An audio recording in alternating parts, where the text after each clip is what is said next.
ડીસા ખાતે સિંધી સમાજ દ્વારા ચેટીચાંદની ભવ્ય ઉજવણી કરાઈ। ડીસા શહેરમાં સિંધી સમાજના ભાઈઓ દ્વારા ચૈત્ર સુદ એકમને ચેટીચાંદના દિવસે સિંધી સમાજના ઈષ્ટદેવ ઝૂલેલાલ ભગવાનનો જન્મ ઉત્સવ ઉજવવામાં આવે છે। ચેટીચાંદના દિવસે સમગ્ર સિંધી સમાજ સવારે મંદિરે આરતી કરી ત્યારબાદ સાંજે 4 વાગે ઝૂલેલાલના મંદિરથી ડીસાના જાહેર માર્ગ ઉપર શોભાયાત્રા નીકળી ભગવતી 4 રસ્તા પાસે આવેલ ઝૂલેલાલના મંદિર પાસે ભવ્યાથી ભવ્ય આરતી કરવામાં આવી।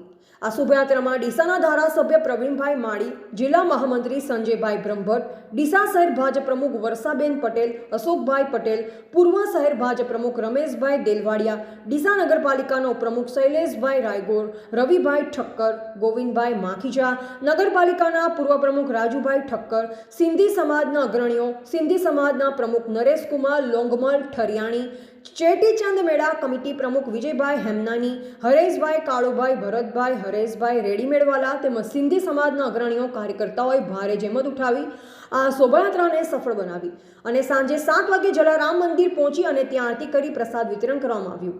અહેવાલ અમૃત માળી, સંબંધ ભારત ન્યૂઝ, ડીસા।